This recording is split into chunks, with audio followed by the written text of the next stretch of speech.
Bueno, buenos días a todo el mundo. Nuevamente dándoles la bienvenida a este webinar sobre pérdidas esperadas y no esperadas, distribución de pérdidas por riesgo de crédito. La verdad que eso es un tema bastante relevante para todo lo que es gestión de riesgo de crédito y es lo que nos trae aquí a todos hoy.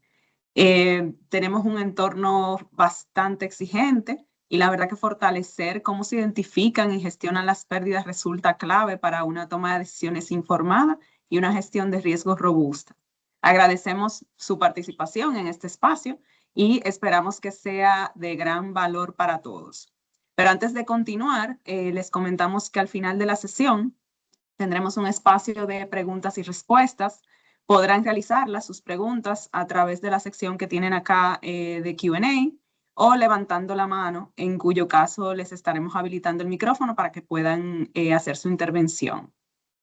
Dicho esto, antes de dar paso a nuestro expositor y a modo de breve introducción del tema, contextualizando un poco al respecto, pues sabemos que cuando hablamos de riesgo de crédito, uno de los aspectos centrales es entender cómo se comportan las pérdidas a lo largo del tiempo y bajo distintos escenarios. Esto es fundamental, conocer cuáles son las pérdidas esperadas, cuáles son las pérdidas no esperadas, para poder capturar pues esta dinámica y que sirva de base para hacer decisiones claves como en la gestión de riesgo, la definición de capital y la preparación ante eventos extremos. Por eso es importantísimo profundizar en estos conceptos para fortalecer esta gestión y tomar decisiones pues más informadas. Pero bueno, con este contexto, damos paso a la presentación de nuestro expositor, el señor Manuel Luis. Es el gerente de estudios económicos de la Superintendencia de Bancos, Seguros y AFP de Perú. Forma parte del grupo técnico de la Asociación de Supervisores Bancarios de las Américas y representa al Perú en el Basel Consultative Group y en el Regional Consultative Group de las Américas del Financial Stability Board. También se desempeña como miembro del directorio de la Superintendencia de Mercado de Valores de Perú y como experto en temas de regulación macroprudencial y supervisión bancaria para el Fondo Monetario Internacional. El señor Luis tiene una maestría en Desarrollo Económico en la Universidad de Sussex y una maestría en Finanzas en la Universidad del Pacífico en Perú.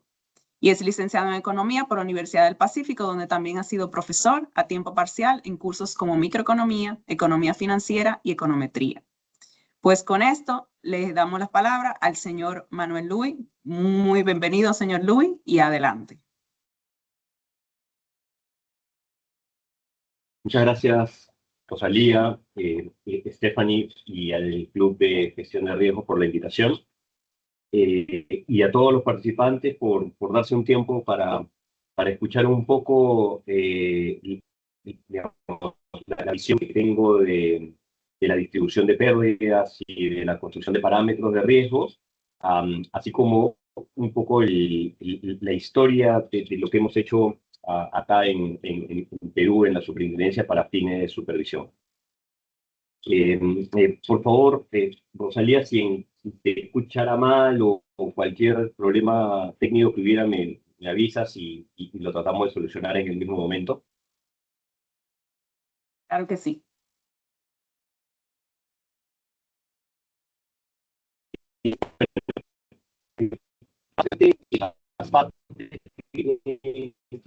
Una breve introducción. Luego vamos a mostrar la distribución en las pérdidas esperadas o la media de la distribución y probablemente no recoge todavía. Y luego lo mismo por la parte de pérdidas no esperadas o la cola de la distribución. También cuestionando todos los Ahí sí se está básicos cortando un que se pueden poquito, señor Luis. utilizar en idea 1. A ver si... No sé. Sí, estoy directamente sin nada. También le escuchaba un poco entrecortado. Ahí todavía sí se está cortando un poco.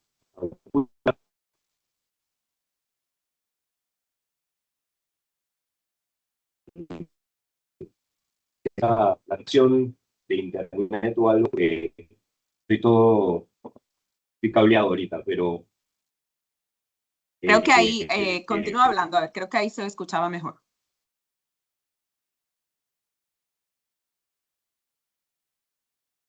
Igual, si usted quiere, puede Está apagar continuando. la cámara, igual Rosalía, por si acaso, y ver A si ver ahí si se eso ayuda. escucha. Ujú. Correcto. Ya,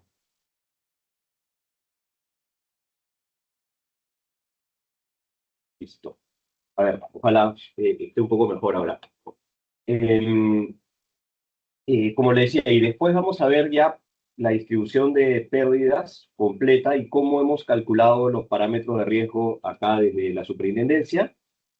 Cerrando con un tema que es relevante, es los retos que pasamos tanto desde el punto de vista de la superintendencia o el supervisor, como los retos para el supervisado de una implementación de modelos internos para fines regulatorios.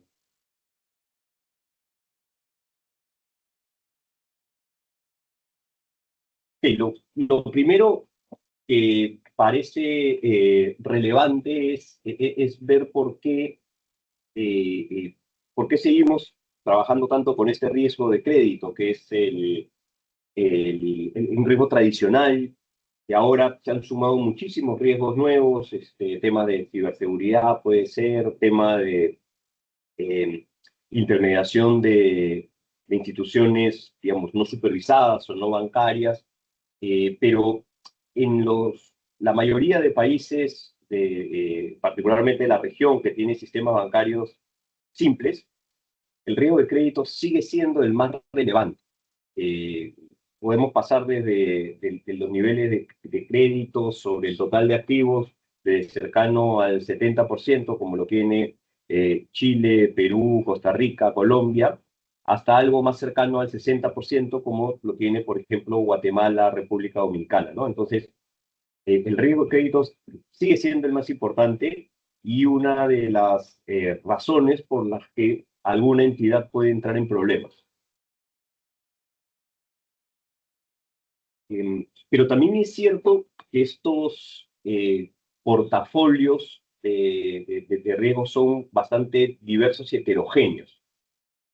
Entonces, vamos a tener desde portafolios corporativos, digamos, y este es el ejemplo peruano, pero se parece bastante en lo que hay en la mayoría de países de la región, que tienen 25% del total de créditos y que tienen, vamos a ver después, un riesgo, una forma de medir el riesgo muy, muy diferente de, por ejemplo, la pequeña empresa, que está bastante diversificada y que tiene también alrededor de 20% del total de créditos.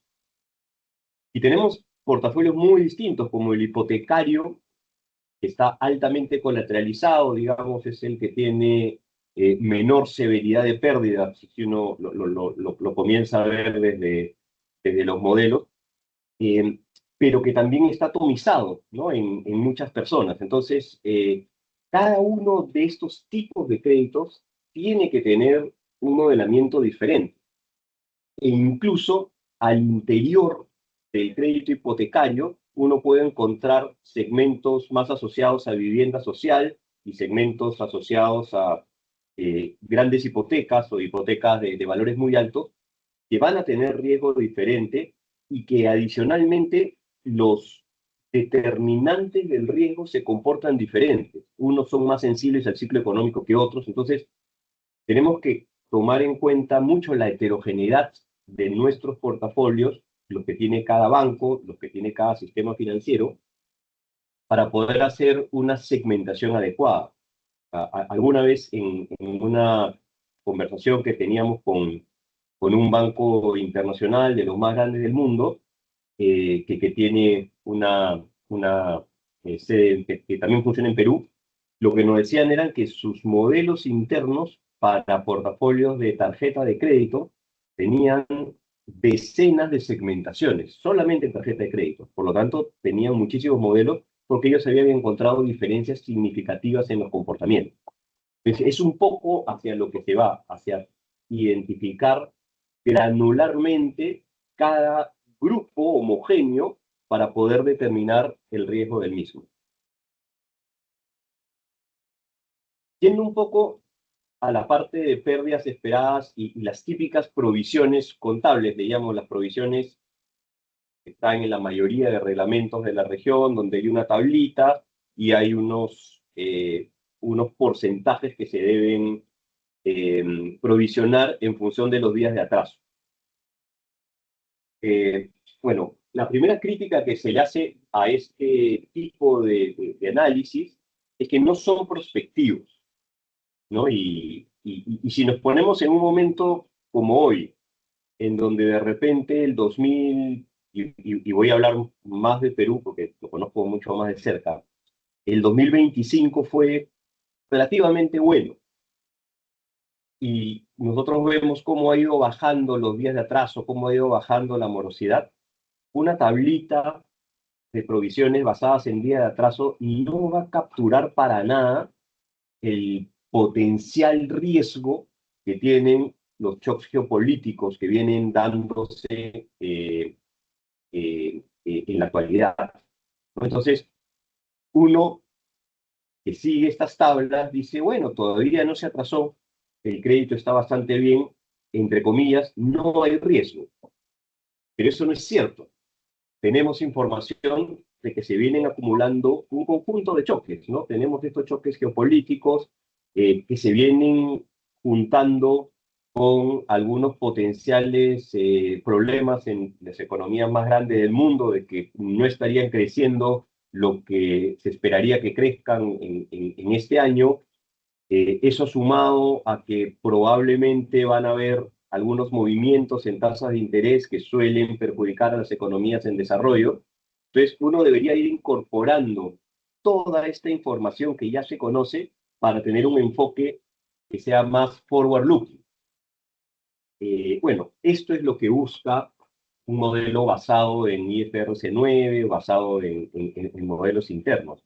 Poder evaluar cuál es el riesgo del próximo año para provisionar por adelantado, ¿no?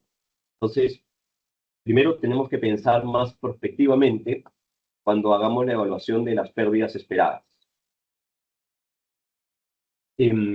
Segundo, estas provisiones contables de los reglamentos no suelen ser muy sensibles al riesgo. Ponen un gran paquete, muchas veces podemos llamar tarjetas de crédito o créditos de consumo para determinadas compras, y no hacen una segmentación necesariamente adecuada al interior de estos clientes. Y van a haber clientes con mucho mayor riesgo que van a estar seguramente más focalizadas en entidades que atienden a deudores de ingresos bajos, medios, asociadas de repente a tiendas de supermercados o almacenes.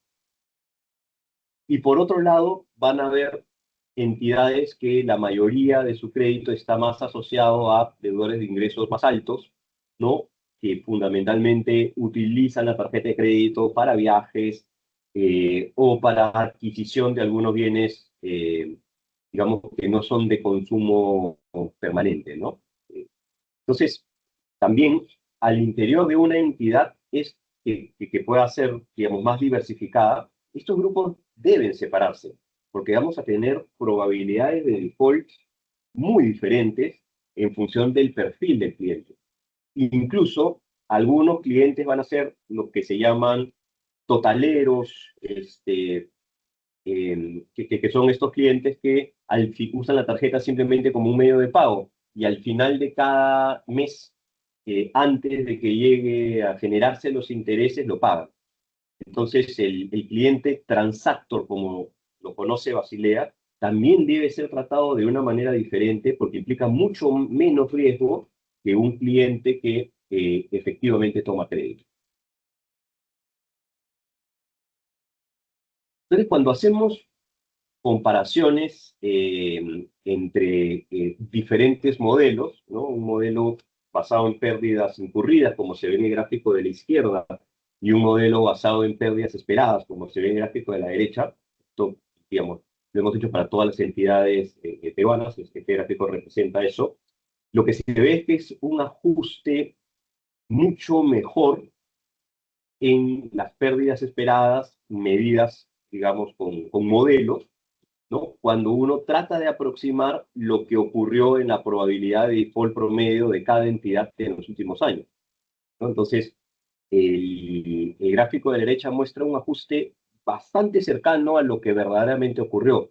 Ningún modelo va a predecir perfectamente, pero acá uno se da cuenta de que los desvíos, y particularmente aquellos desvíos que tienen mucho más riesgo, son menores, son pequeños, ¿no? Y obviamente con algunos colchones que se puedan tener, ya sea del lado de provisiones, ya sea con el mismo capital, estos desvíos van a poder cubrirse. En el gráfico de la izquierda, cuando los desvíos pueden ser bastante grandes, podrían generarse algunos problemas mayores a la estabilidad financiera. Y también veamos que para una institución es mucho mejor utilizar modelos de pérdidas esperadas, porque en ocasiones los supervisores somos conservadores. Y decimos, si tenemos un portafolio como el de tarjeta de crédito y sabemos de que es muy diferente, bueno, de repente no vayamos al menos riesgoso, vayamos más cerca al que tiene un poco más de riesgo, ¿no? Entonces, también genera ahorros importantes en provisiones a las entidades que hacen los modelos, que son precisos y que tienen portafolios de riesgo relativamente bajos o portafolios bastante diversificados.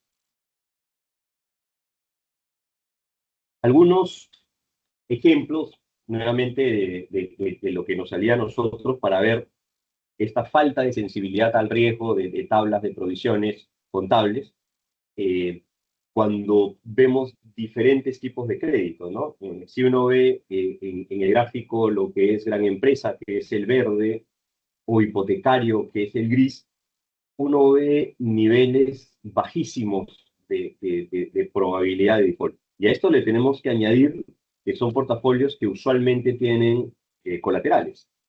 Entonces, al tener colaterales, adicionalmente, lo que va a ocurrir es que incluso la pérdida esperada es menor que esa PD.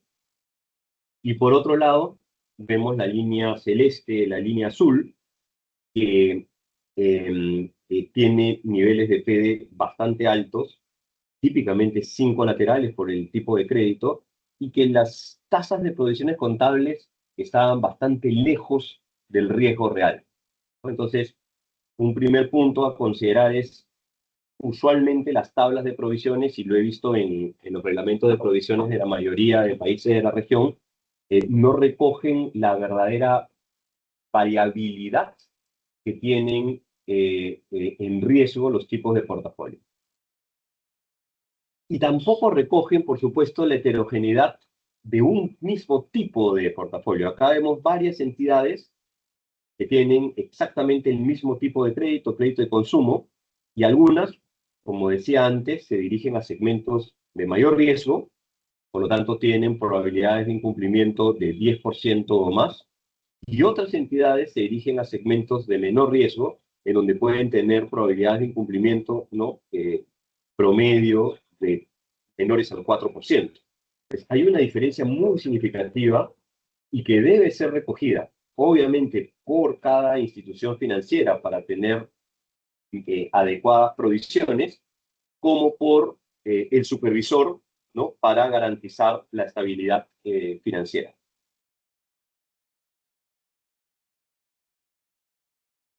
Entonces, nos vamos a centrar un poco ahora en las pérdidas no esperadas, ¿no? Hemos visto las pérdidas esperadas, provisiones.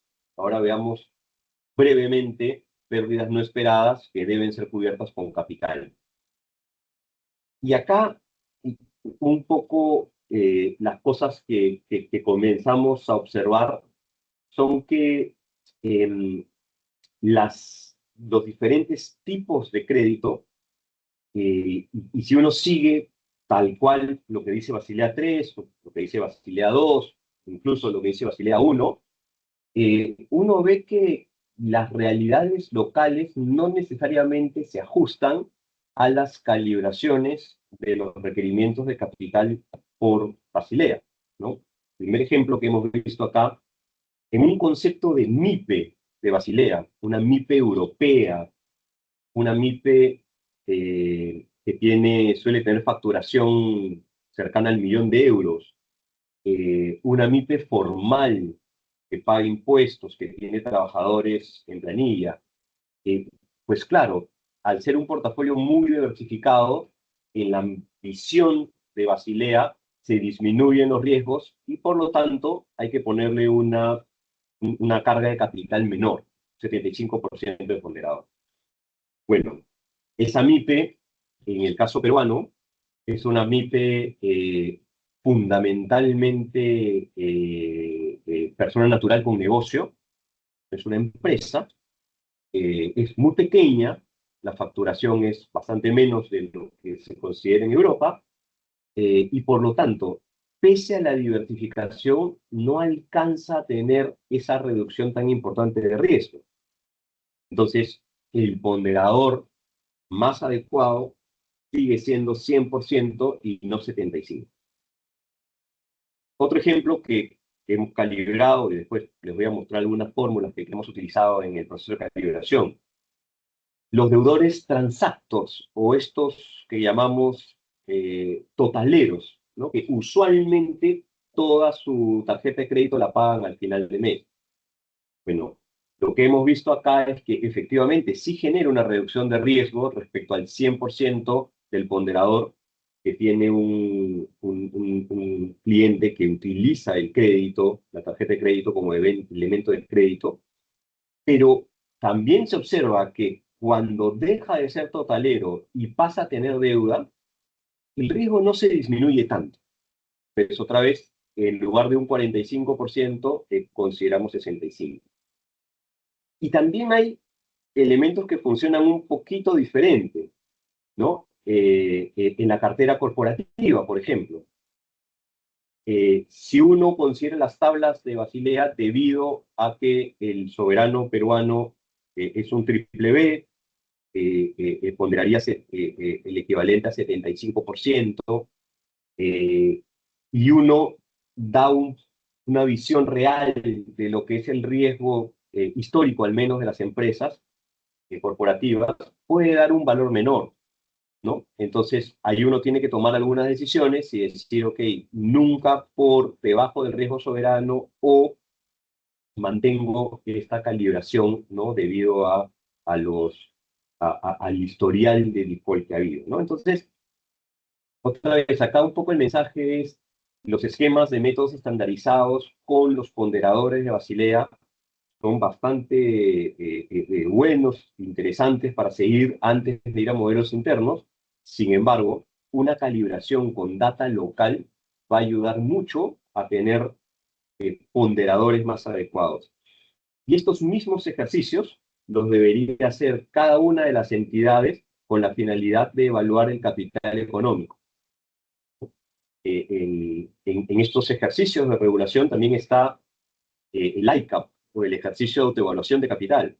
Ahí las entidades deben utilizar toda la información que tienen, mucho más granular, por cierto, de la que tienen los supervisores, para evaluar no solamente sus riesgos del pilar 1, ¿no? Crédito, mercado, operacional, sino otros riesgos que pudieran haber, como riesgos de concentración, que a veces existen, concentración en pocos deudores, puede ser concentración regional, puede ser concentración en sectores económicos. Entonces, es algo que también debe ver la entidad, ¿no? Para dentro de su modelo poder hacer una calibración correcta de la cola de esta distribución, que serían las pérdidas no esperadas.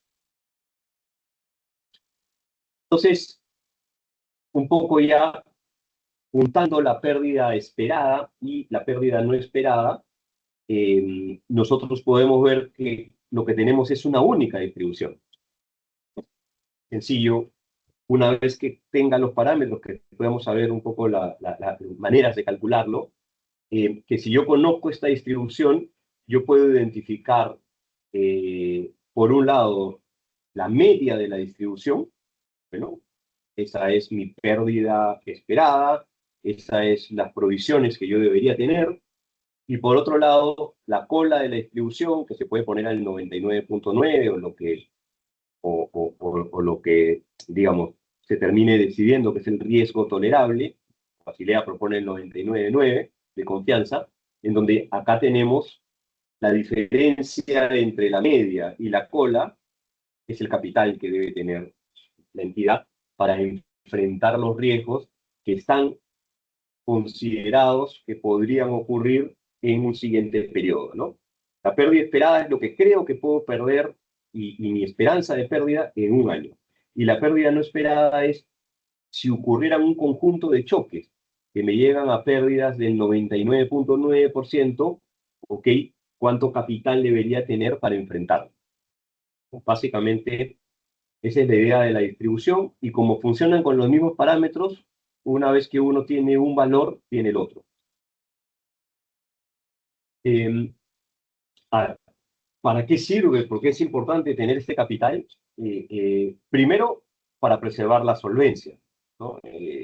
Necesitamos entidades que ante choques, y somos conscientes que cada vez hay más choques en los países y cada vez tenemos que enfrentar este tipo de eventos, llamemos no esperados, ¿no? Entonces necesitamos tener una cantidad de capital con colchones para mantener la estabilidad del sistema financiero y para que cada entidad pueda crecer tranquilamente y no tener problemas cuando ocurren mayores defaults o motivados por choques que ya pueden ser internos del país como externos.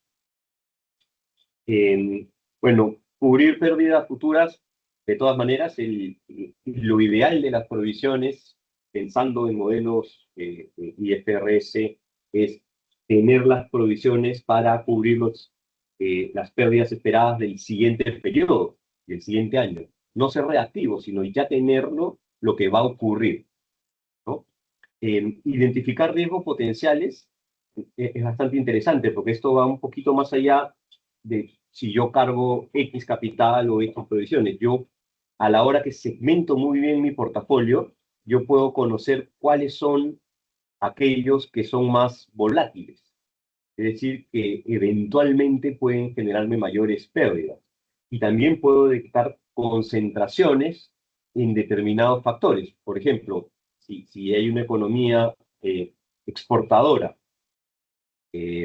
a un país determinado, vamos a poner por ejemplo China, uno tiene que saber que precios de algunos commodities o incluso el PBI del país, de China, puede tener impactos relevantes en una parte del portafolio que tiene alguna entidad. Entonces uno puede ir viendo estas concentraciones para detectar vulnerabilidades y poder actuar tempranamente. Y desde el punto de vista del supervisor, el tener un modelo de esta naturaleza es fundamental porque es el benchmark. Cuando vengan las entidades supervisadas a solicitar autorización para utilizar ya sea el modelo IFRS 9 en provisiones o ya sea el modelo CRD para capital, el supervisor tiene que tener una capacidad de respuesta con modelos propios para poder tener esta discusión informada. A veces discusión suena mal, este intercambio de opiniones para finalmente hacer una validación adecuada de los modelos que presentan las entidades financieras, ¿no? Entonces, por supuesto que tiene valor para las empresas, yo creo que son los más interesados en hacer modelos internos, pero también tiene valor para el supervisor.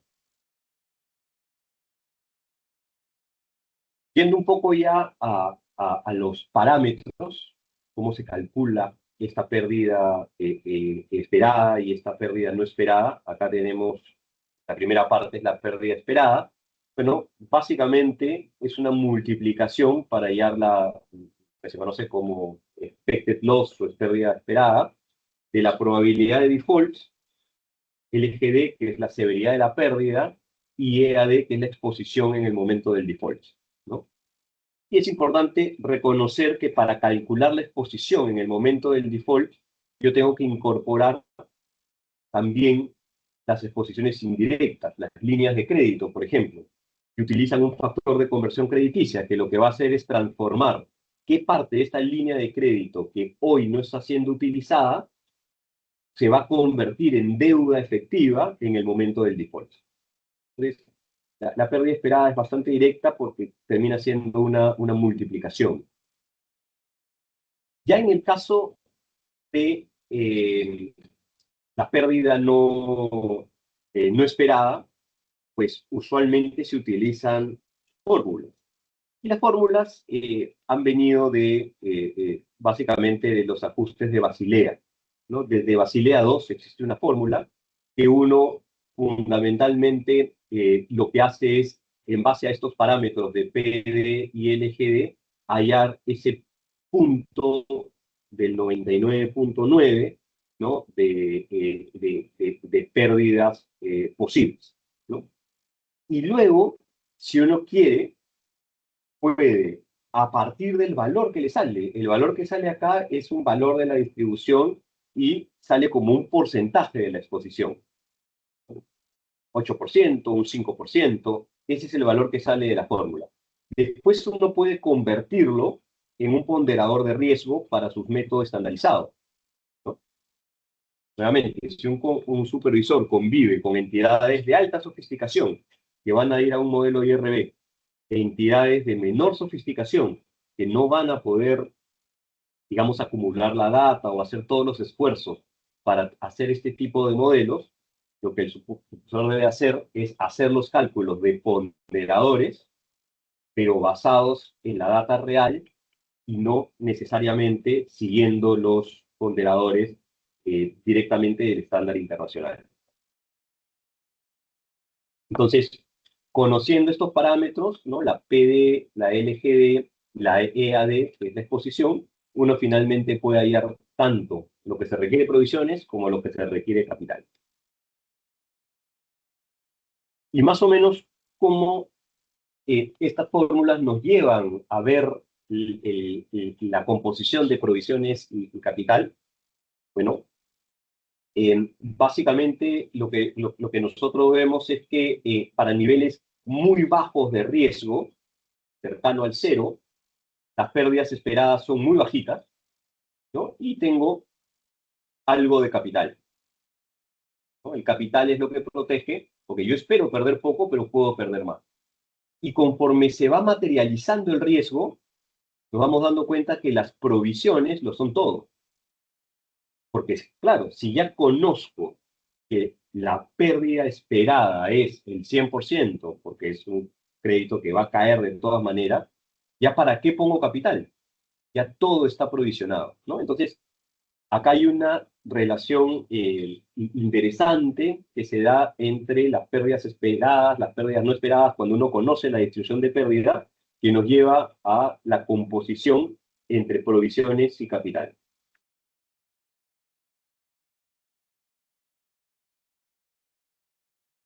Ahora les voy a contar un poco cómo, desde el punto de vista de la SBS, hemos hecho los cálculos para los diferentes tipos de portafolio, tanto de pérdida esperada como pérdida no esperada.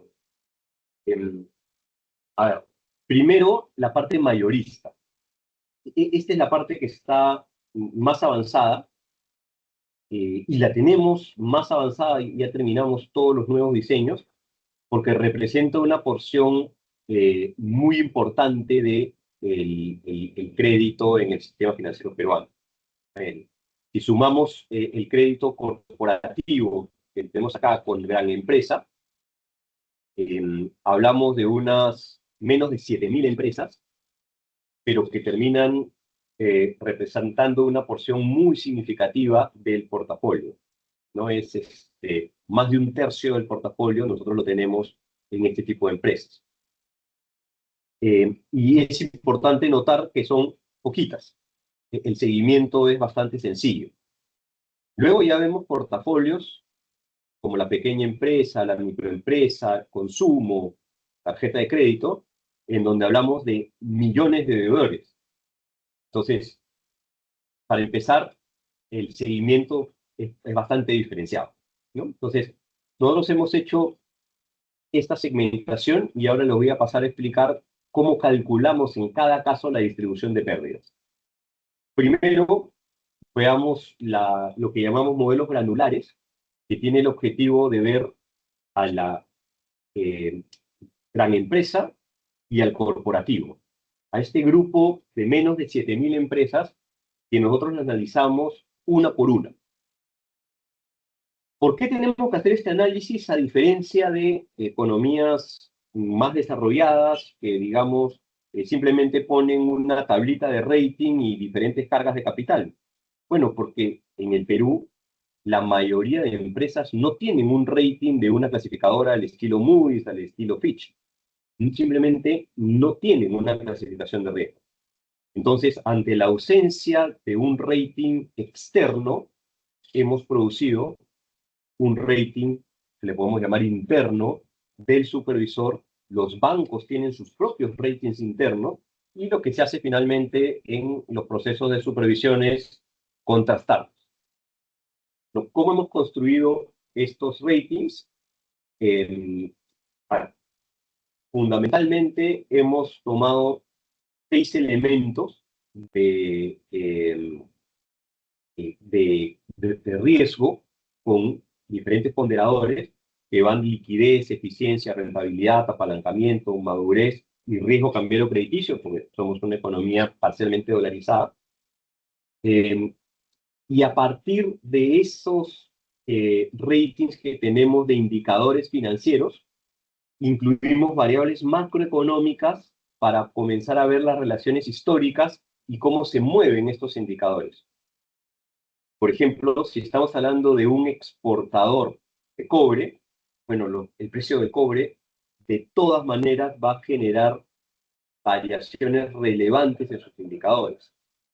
Si estamos hablando de algún productor o comercializador de productos de consumo masivo, definitivamente el PBI local de Perú va a generar un impacto importante en su demanda. Entonces, así nosotros, cada tipo de empresa, sector económico y especialidad, le vamos poniendo shocks diferentes. Y finalmente llegamos a tener PEDs con unas, digamos, escalas que hemos calificado en base a la historia.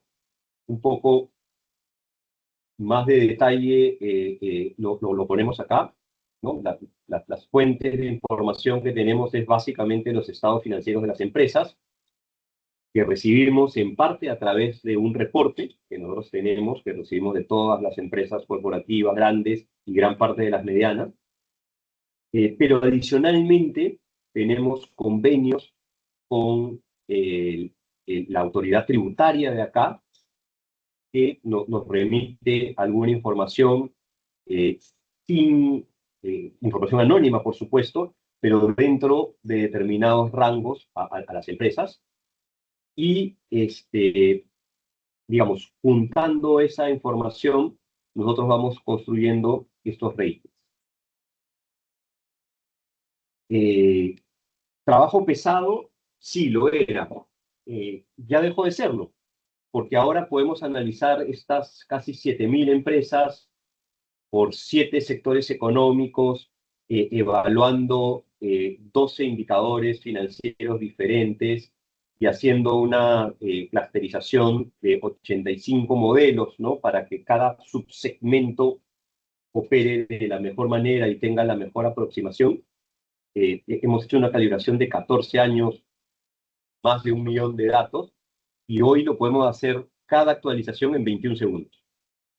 Una vez que recibimos la información, todo está automatizado para tener un nuevo rating en cada una de estas empresas. Entonces, esto lo hemos hecho, si consideramos el marco de Cambridge Subtech Lab, esto es tercera y cuarta generación, es prácticamente lo más avanzado del Subtech, ¿no? Y le damos usos interesantes, más allá de tener nuestro propio indicador de pérdida esperada y pérdida no esperada de estas empresas. Adicionalmente, esto se utiliza también con fines de supervisión. Las muestras de visita se construyen en base a lo que el modelo va determinando, ¿no? Es un insumo que utilizan las áreas de línea para poder finalmente tener su muestra, ¿no? Ellos siguen otros criterios también, pero es un insumo más. Lo interesante es que esto, digamos, construye un set de riesgos que cuando vemos los ratios de incumplimiento se han aproximado bastante a la realidad. Eh, el poder predictivo que hemos visto con 12 meses de anticipación es alto, ¿no? Entonces es una herramienta que ya venimos utilizando permanentemente. Ahora, tengo mi segmento minorista e hipotecario, donde tengo millones de datos. Ya, digamos, ahí ya nos olvidamos de seguimiento uno por uno. Además, porque no hay tan buena información, como yo le decía, acá muchas de las pequeñas empresas, microempresas, son personas naturales con negocio, no tienen estados financieros, mucho menos auditados. Entonces, acá el seguimiento es mucho más con un carácter estadístico basado en modelos de regresión. Acá también se está introduciendo un cambio importante con uso de Machine Learning e inteligencia artificial. Esta es la segunda etapa.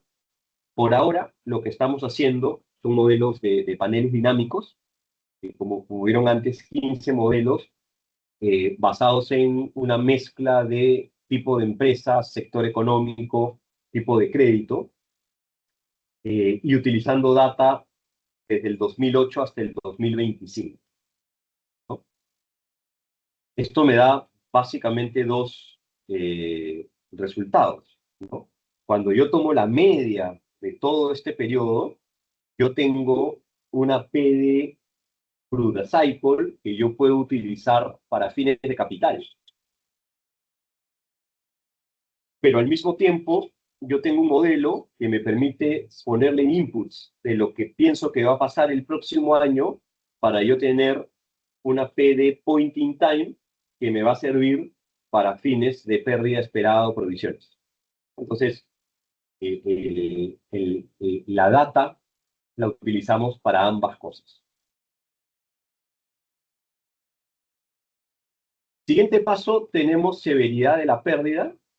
Acá, este es seguramente el elemento más complicado de acumular data, porque uno tiene que hacer un seguimiento de la data desde el momento del default hasta el momento de recuperación del inmueble o garantía, ¿no? Suerte de nuestro sistema, el 72% de las garantías son hipotecarias, donde hay mejor data de recuperación. Entonces, ¿cuál es la metodología recomendada? Bueno, una metodología que se llama el Workout LGD, que lo que hace es traer a valor presente todos los flujos de caja que generan este proceso de recuperación. El T es el momento del default. A partir de ahí, yo comienzo a tener, en principio, gastos administrativos, porque yo necesito pasar un proceso judicial para adjudicarme el bien, normalmente. Luego yo tengo gasto de ventas y finalmente tengo un ingreso por la venta del inmueble. Todo esto traído a valor presente me da un valor, lo comparo con el valor, digamos, inicial en ese momento del inmueble y yo veo cuál ha sido la verdadera recuperación. ¿Por dónde viene el problema? No tanto en que no recupere en unidades monetarias al final lo que valía el inmueble, sino en el tiempo que pasa. Los procesos judiciales y de recuperación en algunas economías, como la peruana, son lentos. Entonces, a la hora que uno descuente esos flujos de caja, termina dándose cuenta de que no es que se recupere todo siempre, sino que se recupera parcialmente. Y por último, el elemento del factor de conversión crediticio es también relevante, es para todas las líneas de crédito no utilizadas, para los contingentes que se pueden convertir en crédito, y lo que se hace es uno tiene una historia, y uno tiene una historia de cada uno de estos productos, y de cómo un contingente se convierte en crédito o se convierte en una exposición real antes del momento del default. Entonces, básicamente lo que uno hace es el seguimiento de estos contingentes y cómo parte de ellos, todo el contingente, se puede convertir en defaults, se puede convertir en crédito directo antes del momento del default. Bueno, dicho esto, voy a pasar a un último slide para después tener unos minutos de intercambio, si ustedes lo consideran así, de los retos de todo este proceso, que es tanto para el supervisado o para la entidad financiera como para el supervisor. Acá el lenguaje está totalmente con un chip de supervisor, porque tengo más de 20 años supervisando, así que hasta el lenguaje ya se me quedó, lo leo ahorita y digo, debería ser, ¿no?, las instituciones financieras y sus supervisores, pero lo pienso al revés, siempre desde la perspectiva del supervisor. Y yo creo que hay retos grandes. El primero son los datos. A ver, la PD, yo creo que la mayoría de instituciones tienen cómo construirla. La LGD no. La LGD ha sido un reto en todos los lugares donde se ha querido construir. ¿Por qué? Básicamente porque si uno no piensa desde el inicio en la distribución de pérdida, la severidad de la pérdida, el proceso de recuperación de un activo sigue un proceso que tiene varias etapas. Es el momento del default, lo maneja un área. El momento de la adjudicación, lo maneja otra área. El momento de la liquidación o venta, lo maneja otra área. Y no hay necesariamente un conector que permita saber y generar la historia de los flujos de caja que les mostré anteriormente. Entonces, se hace difícil si uno no lo pensó de esa manera, ¿no? Entonces, nunca es tarde, hay que empezar a acumular la información con conectores, con variables que permitan unir toda la data, y seguramente algunas entidades ya lo han hecho, ¿no?, sobre todo las que tienen matrices afuera y ya siguen modelos internos hace años, y en esos casos, bueno, simplemente comenzar a evaluar y a conseguir suficiente historia de data para tener un ciclo económico de ver cuál sería el downturn LGD, ¿no? Porque es muy distinto la recuperación en momentos buenos, en momentos malos. Y el factor de conversión crediticio para tarjeta de crédito es muy fácil de construir. Para fianzas o ese tipo de instrumentos, termina siendo un poco más complejo porque las centrales de riesgos no cuentan necesariamente con toda la información.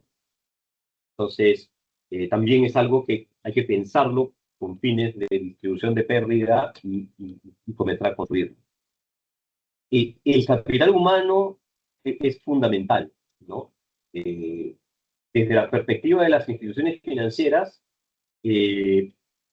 porque, a ver, algunas pensarán que la matriz los ayuda o que pueden contratar consultores que lo hagan, pero las características inherentes de la entidad, las características inherentes del país en donde se hace el cálculo, son fundamentales para la mejor aproximación de esta distribución de pérdidas. Entonces, los datos tienen que ser locales.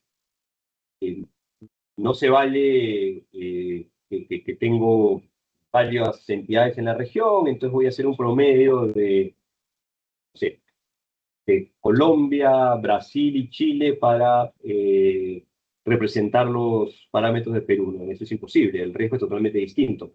Lo mismo sería si pensamos hacer Colombia, Costa Rica, República Dominicana, promedio, eso es lo que corresponde a República Dominicana. No, por más de que puedan haber capital de entidades colombianas en general en la región, no es un buen indicador esa data, porque recoge dinámicas muy diferentes.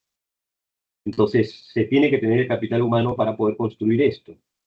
Y ya desde el punto de vista del supervisor, acá siempre hay un sesgo. Inicialmente uno dice, bueno, pues construye un área que sean los diseñadores y ellos lo van a hacer.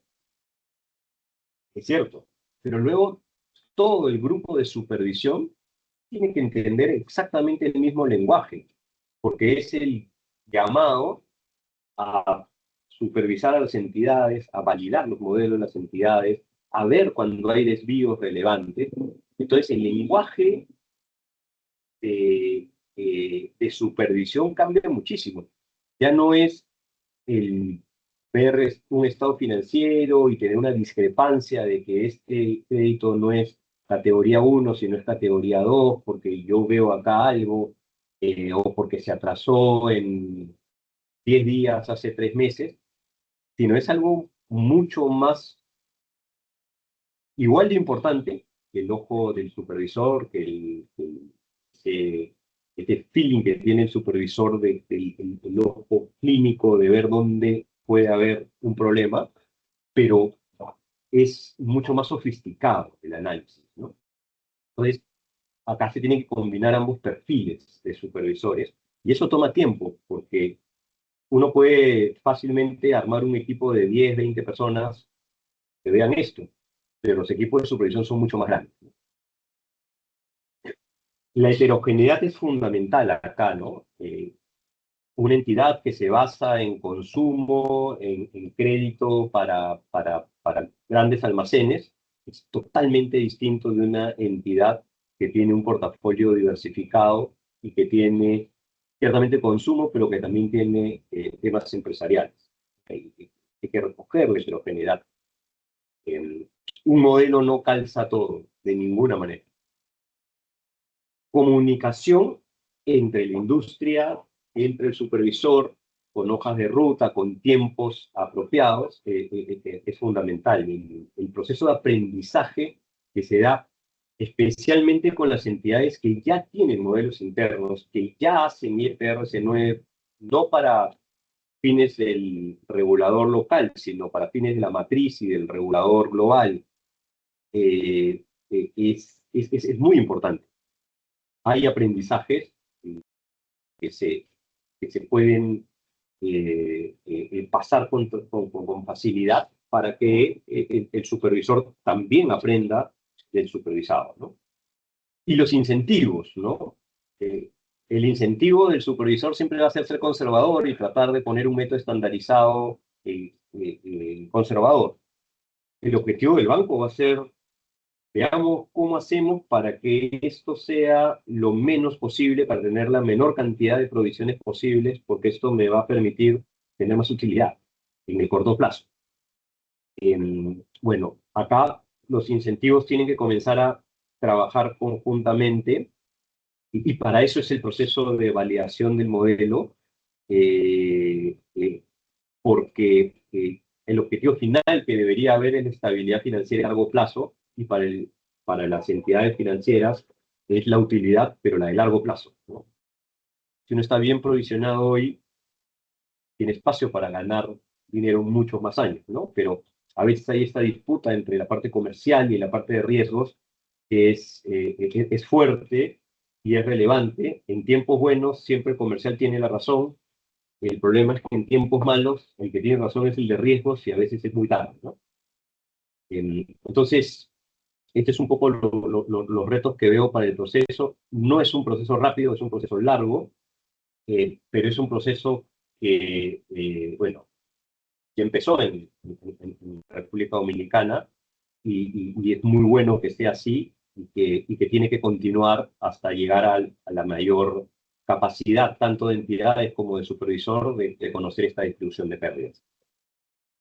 Bueno, muchas gracias por su tiempo, por haberme escuchado y ahora quedo atento a algunas consultas. Voy a dejar de presentar, pero si quieren que vuelva a un slide en particular, con mucho gusto lo puedo hacer. Muchísimas gracias por la exposición, señor Luis. Pues bueno, tal como comentó el señor Luis, abrimos ahora el espacio de preguntas y respuestas. Pueden también enviarla por la sección de Q&A o levantar la mano para participar.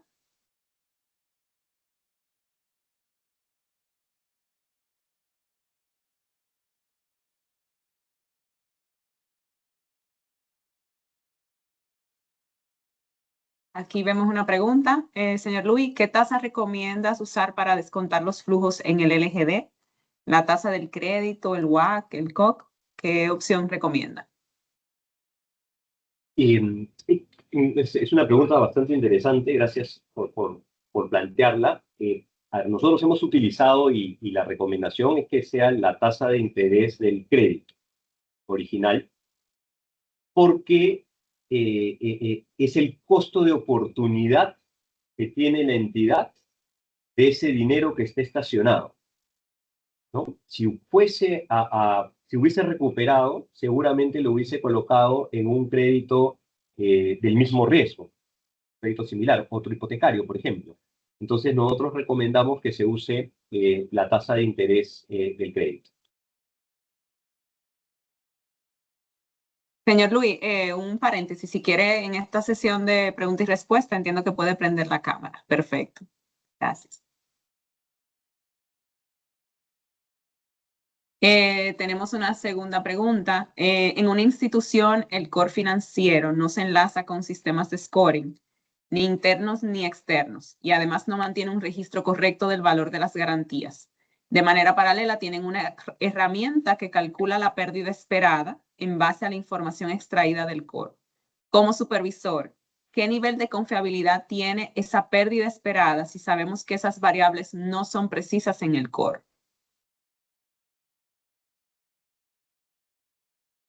Bueno, nosotros, voy a hablar del supervisor peruano, ¿no? Cada supervisor que puede ir conociendo a la industria y las mejores maneras de evaluar, ¿no? Pero nosotros hemos solicitado a las entidades que utilizar el medio interno. Señor Luis, yo creo que sí, que con la cámara se está cortando, ¿verdad? Sí, yo creo que sí. Bueno. Y perdone, adelante. Regreso, tuve una opinión de supervisor peruano, ¿no?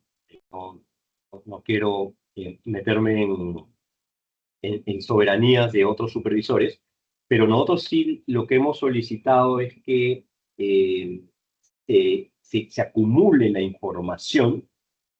No es necesaria reconstruir hacia atrás porque se puede hacer muy difícil, pero que comiencen a construir la información para el cálculo de severidad de pérdidas de todo el proceso. Y que esto mantenga el código del bien y del deudor desde el momento de origen. Eso ya nosotros también lo requerimos, ¿no? No se está requiriendo aún para todas las entidades, pero para las que concentran la mayor parte de los colaterales sí, y hacemos pedidos frecuentes de esta información, lo cual consideramos de que todas las entidades ya están avisadas, ¿no? De que deben ir acumulándolo de esa manera, ¿no? Yo sé que a veces los sistemas tienen un legacy que no permite, y eso pasó acá en algunas entidades, que no permite hacer el vínculo. Bueno, inicialmente se puede hacer de una manera un poco más artesanal, pero sí ir en la búsqueda de tener esta información totalmente sistematizada. Excelente. Aquí tenemos otra pregunta. ¿Cuál es la estructura recomendada para establecer estos modelos, actualizarlos y usarlos? Y no me quedó claro, ¿actualizarlos o qué? Y usarlos, o sea, el uso, tanto el desarrollo, por lo que entiendo la pregunta, y desarrollo, actualización y uso de los modelos. ¿Cuál es la estructura recomendada? A ver, si sigo bien la pregunta. Primero hay que trabajar el desarrollo de la información que requiere una etapa previa de acumulación de datos. Y después uno tiene que comenzar a ver si sus modelos hacen sentido, capacidad predictiva y demás. Y yo diría, únicamente en ese modelo ya comenzamos lo que se llama el test de uso, ¿no? que se utilice y que se utilice efectivamente para la gestión, ¿no? Yo recomendaría primero con pilotos, ¿no? Puedo estar seguro de mi poder predictivo en una pantalla y con elementos estadísticos, pero yo haría pilotos y después, una vez que efectivamente ha funcionado en la práctica, ya lo difundiría tanto para la gestión como para los fines regulatorios. Excelente. Voy a continuar con la siguiente pregunta, pero de igual manera nos deja saber la persona que hizo la pregunta si contesta la pregunta. La siguiente pregunta, buenos días y gracias por la exposición, señor Luis. En la práctica latinoamericana, ¿cuál considera que es el principal desafío metodológico para integrar de forma coherente la pérdida esperada con estimaciones de la pérdida no esperada y capital económico bajo AIC? A ver, yo creo que han habido, conozco acá un poco más la práctica de la región de Sudamérica.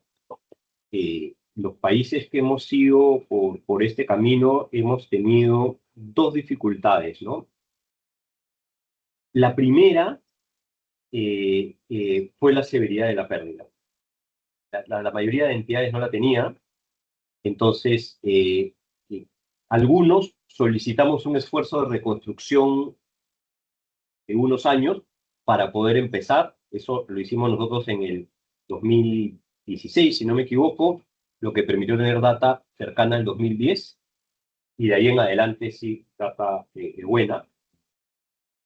Y el segundo, ya pensando más en el ICAP mismo, es la identificación de esos riesgos no contemplados en el pilar 1 que efectivamente son relevantes. Nosotros elaboramos una especie de pilar 2 estandarizado, que es muy raro, pero que funcionó en el Perú, en donde identificamos el riesgo de concentración,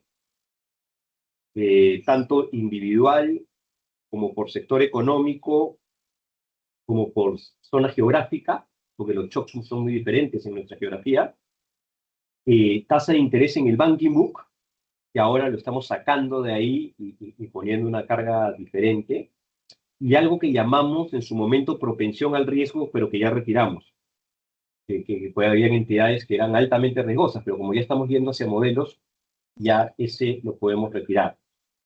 Entonces, ¿cuáles son los riesgos que cada entidad tiene y que no son necesariamente los contemplados en el pilar 1 y que son diferentes para cada entidad? Ese era, digamos, el segundo reto que teníamos. En nuestra experiencia actual, sí creo que las entidades sistémicas ya lo tienen muy bien desarrollado, con modelos y con todo, pero acá viene la tercera dificultad, sí, le añado una, que es la heterogeneidad. Van a haber entidades muy capaces de hacer esto y van a haber otras entidades que por recursos son muy pequeñitas, no lo van a poder hacer, ¿no? Entonces, yo diría, los dos primeros retos son para las entidades y el tercer reto termina siendo para el supervisor. ¿Cómo convive con entidades altamente sofisticadas y entidades a las que hay que darle cosas más estandarizadas? De acuerdo. Aquí tenemos otra pregunta. En estos modelos de pérdidas esperadas, ¿cuál es la mejor manera de integrar la mitigación de pérdidas por las garantías cedidas, considerando los diferentes tipos de ellas, y que el regulador ya establece un porcentaje específico permitido como admisibilidad de las mismas? A ver, los porcentajes admitidos suelen ser modelos estandarizados. Y todos los supervisores tenemos una tabla estandarizada para admitir reconocimiento en esta parte de las garantías. Pero cuando se pasa ya a modelos internos, finalmente se amplía el abanico de posibles colaterales. Si una entidad demuestra que un colateral que no está visto en mi tabla finalmente le sirve y recupera mucho consistentemente, también puede valer. Y segundo es, yo creo, la segmentación homogénea de cada uno de estos tipos de colateral. Nuevamente, no es lo mismo una vivienda que un local comercial, que un terreno. No es lo mismo una vivienda en un distrito residencial con alta demanda que en un distrito donde eventualmente hay menos seguridad y por lo tanto hay menos demanda. No es lo mismo una prenda agrícola, personalmente no vale nada, pero ahí está, y que un warrant en un almacén para exportación, ¿no? O sea, yo creo que la segmentación adecuada del riesgo es donde va a estar el objetivo principal y probablemente una dificultad en el diseño. Excelente. Y justo relacionado a esta pregunta, tenemos esta otra pregunta, pero con un ligero enfoque distinto, que es para la segmentación de la cartera, a la hora de definir los diferentes modelos de PD, ¿cómo podemos definir ese proceso de segmentación de manera de que podamos obtener grupos realmente homogéneos? Sí. A ver, hay desde test estadísticos, yo en este caso prefiero trabajar más con una visión más económica, ¿no? Entonces, ¿qué hicimos acá? Vemos el portafolio de, vamos a poner de tarjeta de crédito. Entonces, vamos a segmentar. Primero, podemos segmentar tipos de tarjeta, ¿no? Las entidades, en función de sus clientes, tienen tarjetas clásicas, tarjeta dorada, tarjeta platinum, tarjeta, ¿no? Entonces, hacemos una segmentación. Vemos dónde los riesgos son parecidos, en función de la PD, por ejemplo, y dónde son diferentes. Vimos, oye, la clásica se parece mucho a la dorada, y la iridium se parece mucho a la black. Estas no vale la pena segmentarlas, las otras sí. Después vemos nivel de ingresos, ¿no? El ratio cuota-ingreso. Entonces uno comienza a generar, de repente hay 100 segmentaciones, pero uno se da cuenta, no necesito las 100 porque la 3 se parece mucho a la 4, a la 5, a la 8 y a la 12, en riesgo, en PD histórico, ¿no? Uno ve las PDs históricas y dice, se mueven igual, se parecen, no vale la pena separarlos. Porque ahí viene este dilema. Yo voy más por la precisión exacta con la cual hago, como hemos hecho nuestro módulo granular, uno por uno, o yo voy a algo simplificado, pero que predice muy bien, en donde yo llego de repente a tener 10, 12 segmentaciones, ¿no? Yo me inclino más por esta segunda, sobre todo para empezar, ¿no? Porque si uno se pone la meta extremadamente lejos y tan sofisticada, pues cuesta mucho llegar y uno a veces decide no empezar. Yo diría, primero unos cuantos grupos homogéneos y luego sí darse el trabajo de irlo segmentando más. Perfecto. Tenemos unos par de minutitos adicionales. Vamos a ver si nos da chance para responder un par de preguntas más. Siguiente pregunta, ¿qué opinión de cara al riesgo de modelo tiene sobre el uso de la IA generativa para estimar o validar los parámetros de riesgo de crédito, como son los parámetros de PD y LGD? A ver, hay todo un debate actualmente mundial sobre uso de IA en este tipo de modelos.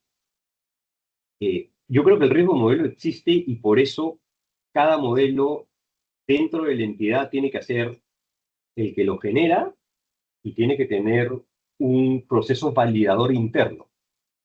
No sé si es un área, si es un equipo conformado, un grupo ágil o como lo definas. El riesgo modelo está clarísimo y deberían, bueno, acá tenemos una norma de riesgo de modelo para más o menos ver qué aceptamos y qué no. uso de IA para ayudar me parece extraordinario. Para reemplazar el criterio, aún no. Y se está definiendo en la mayoría de países ya más avanzados en dónde se va a permitir y hasta cuánto se va a permitir utilizar esta IA y en dónde no.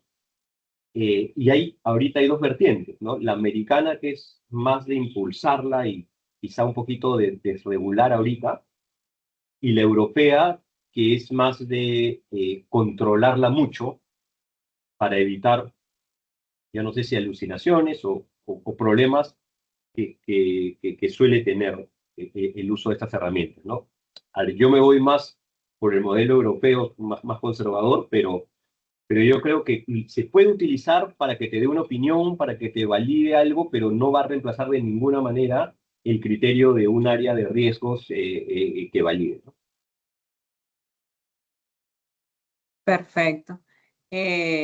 Bueno, yo creo que teníamos un par de preguntas más ahí en el chat, pero para respetar el tiempo de la convocatoria, eh, creo que ya hemos llegado al final. La verdad que agradecemos mucho sus preguntas, la participación de todos, que realmente fue bastante activa. Y antes de finalizar, pues queremos agradecer al señor Manuel Luis por compartir su conocimiento y experiencia en un tema de tanta relevancia para la gestión de riesgo de crédito. Asimismo, agradecemos a todos los participantes por acompañarnos en este espacio. La verdad que la evolución del entorno financiero exige que nos mantengamos todos actualizados constantemente y estos foros pues son fundamentales para fortalecer esas capacidades técnicas y esa visión estratégica.